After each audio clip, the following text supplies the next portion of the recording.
Hello people, and welcome back to the channel. If this is your first time on the channel, a special welcome to you. I ask that you check out the rest of my videos. If you like what you see, give them a thumbs up, leave a comment, but more than anything, I ask that you subscribe to the channel. So today's video is going to cover pretty much what my thumbnail has stated, that most Jamaicans in the United States of America suffers from Stockholm Syndrome. But before I get into that, let me cover a question which was asked by one of my subscribers. One of my subscribers asked me, do I know the worldly interest and influence regarding Marcus Messiah Garvey, and what is my opinion of his leadership skills? So let me answer that real quick. The worldly interest of Marcus Messiah Garvey, to my knowledge, is widely established worldwide, but has more of an impact in the continent of Africa. And I believe that the reason for that is because a lot of Africans agrees with Marcus Messiah Garvey's point of view. Thus today, Marcus Messiah Garvey's strongest influences on religion are mainly on Rastafarians and the Islamic religion worldwide. So that's pretty much what I know about his influence. What do I think about his leadership? Firstly, before I answer that question, I have to declare that in my point of view, and a lot of people's point of view, Marcus Messiah Garvey was a controversial man. And aside from his controversial being, my opinion on his leadership is that he was a very powerful leader, he was very influential, and his leadership skill was motivating, and still is motivating even to someone such as myself. I might not share many of Marcus Messiah Garvey's point of view 100%, but I admire his leadership. Don't get me wrong, I admire pretty much any one man that has the ability, whether it be by work or words, that can group hundreds and thousands and millions of people together. I mean, not to take it off course, but Adolf Hitler might not be the most positive image when people hear that name, but at the same time, you have to admire Adolf Hitler for having that much people follow his lead. You know, so back to Marcus Garvey. Marcus Garvey was very powerful in my opinion. He formed the UNIA in Jamaica, and he took it to the United States of America in Harlem, where he set up shop, and he had all the black people in the United States of America walking in his march. They actually took his word as if it was gospel. I'm not saying it was right or it was wrong. It's belief, to each his own.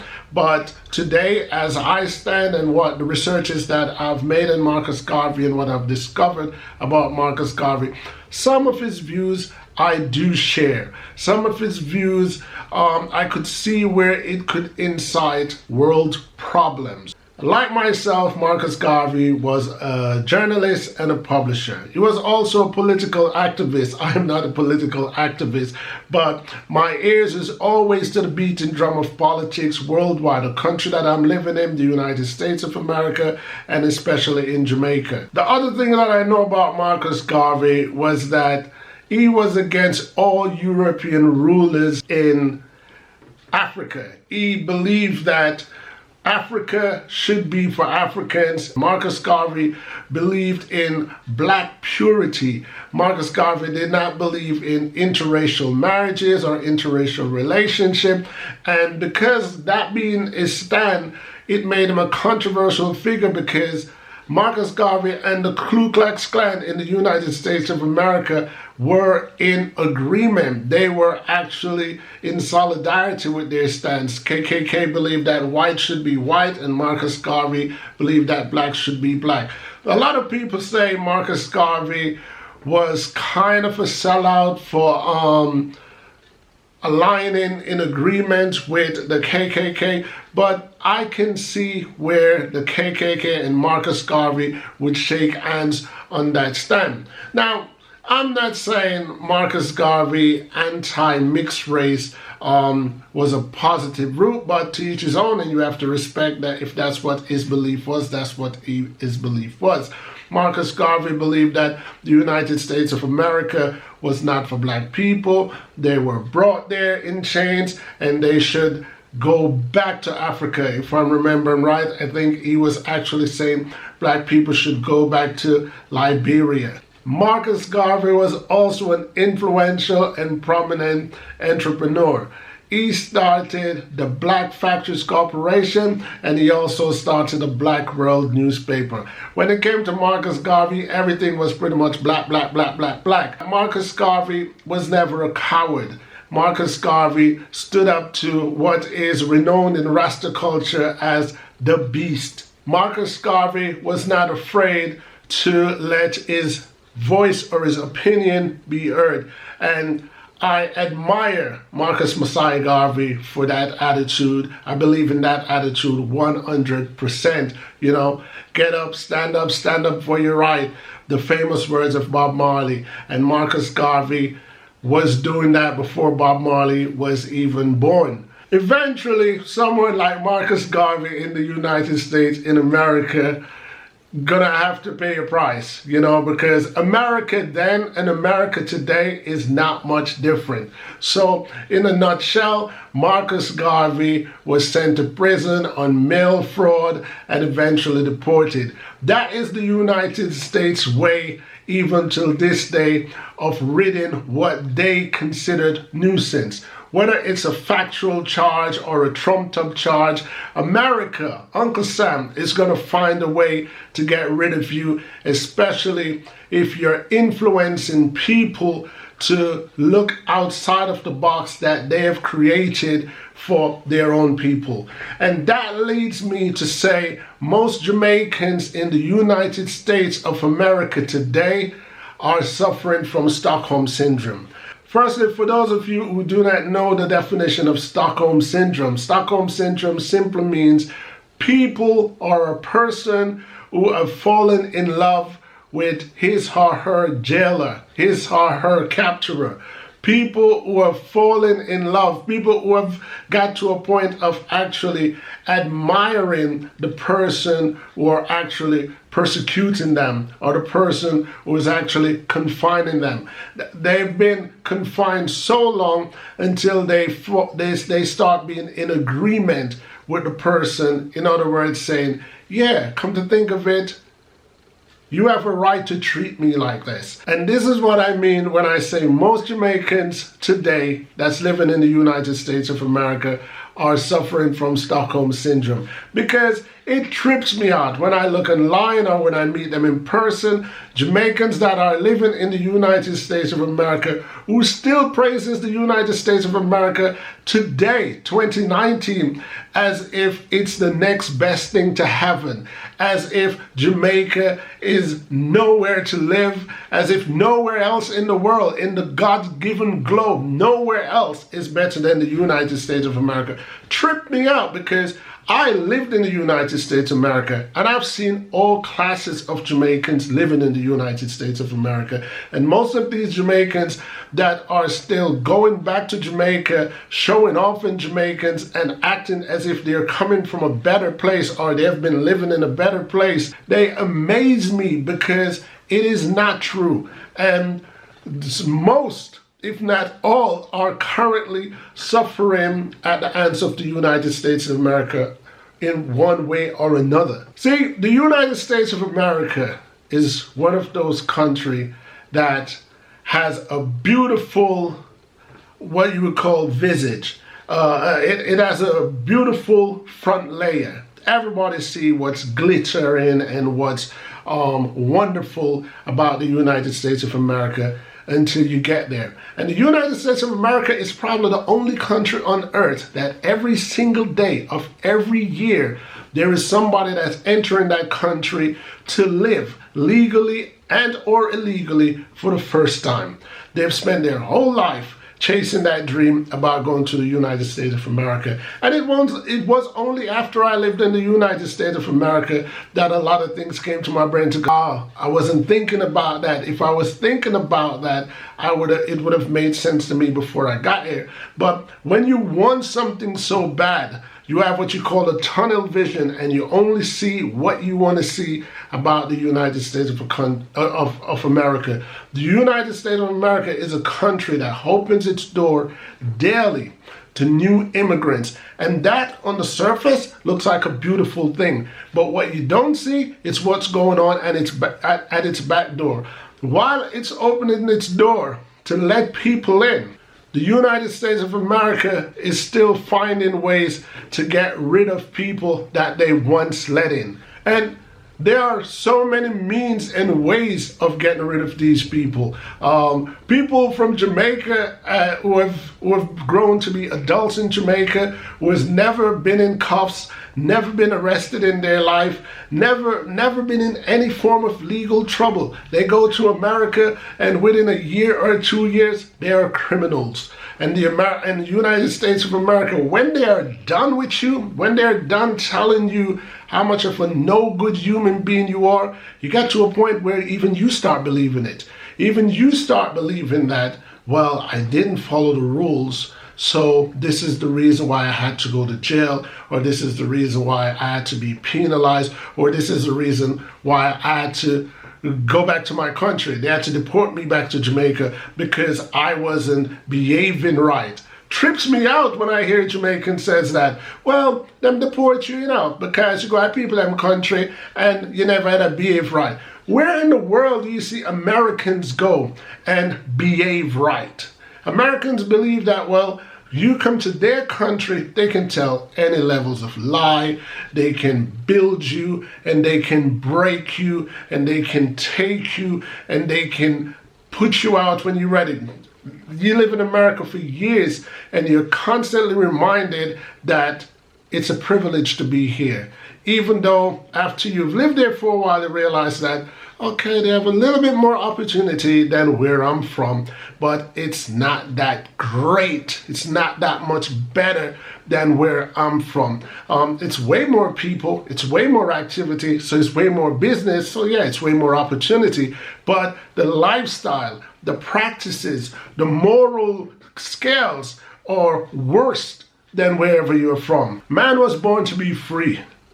And if you're living in a civil society like the United States of America, don't get me wrong, you're supposed to follow law and order.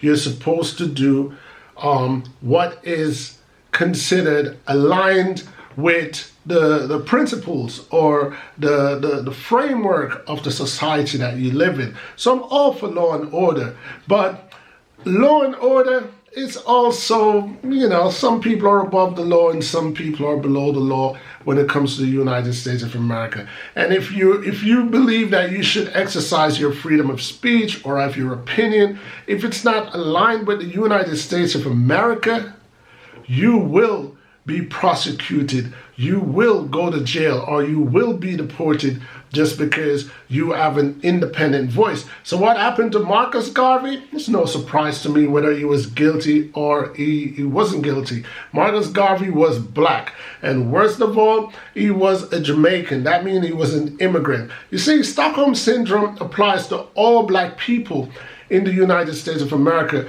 but I can't refer to all black people because half of those black people were born in the United States of America.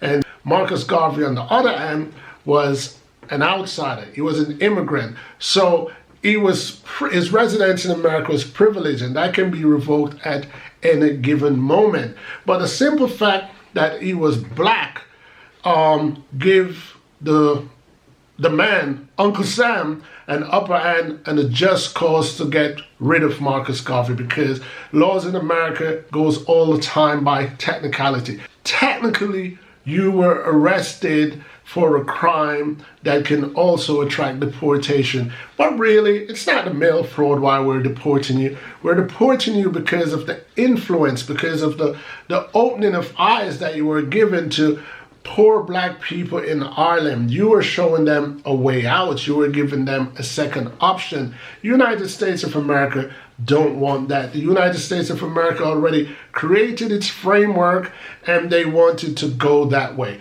When it comes to black people in America, let's use celebrities for example. I'm going to name a few black celebrities that we have witnessed in today's modern day who have risen to the heights of success in the United States of America and then fall to the lowest low. But not only fall to the lowest low, they were dragged through the dirt for all the big newspaper and all the world to see the shame and the disgrace. So I'm talking about Richard Pryor, Bill Cosby, Red Fox. Let's talk about the Mikes. There was Mike Tyson, there was Michael Vick, there was Michael Jordan, there was Michael Jackson, there's Chris Brown, there's R. Kelly. I'm not arguing whether these people were guilty or innocent of the charges or whatever it is that the United States of America used to disgrace them. What I'm saying is compare that to a white person in America who made it to the top, and let's say they even fell from grace. There was a guy, I don't know what race he is, Madoff. He did some corruption scheme and made billions, and he fell from grace and went to prison. But real quickly, that came into the media, and that was just gone.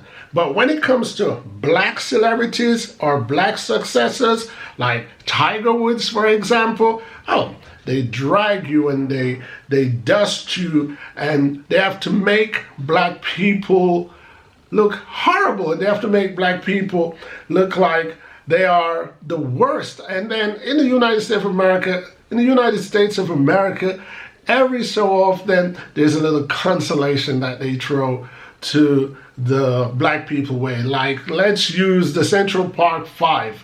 You know, after they have dealt them with years of injustice, they figure give them a couple 100,000, it will make news, and it will also let the black people feel as if that they have some equality when it comes to the United States of America. All this blatant injustice, and after all that, Jamaicans today still praise America like it's one of the greatest places in the world to live and the best place in the world to live. Don't get me wrong. I don't have a problem with America, the United States of America, its geographics or its landmark. I just have a problem with the politics and the corruption, the blatant corruption of the United States of America. Would I revisit America? Of course. I mean, there are things in the United States of America that I admire, whether it wants to be the Statue of Liberty in New York, or whether it's a sporting event in the United States of America. But personally, would I live in the United States of America? No, I would not live in the United States of America because I don't want to live in fear. I don't want to feel as if I go to the United States of America, I become successful, but I have to always be afraid that because I'm black or because I'm an immigrant, someone somewhere is gonna try to find something to bring me down or something to destroy me. No, I don't want to live like that. I would rather to live somewhere else in the world, anywhere else in the world, than to live in any country of the world where I have to be afraid. Let me know if you guys agree with me, because like I always say on my channel, I accept agreement or disagreement. I accept thumbs up and thumbs down, because at the end of the day, what? Each one teach one. Until next time, people. Peace.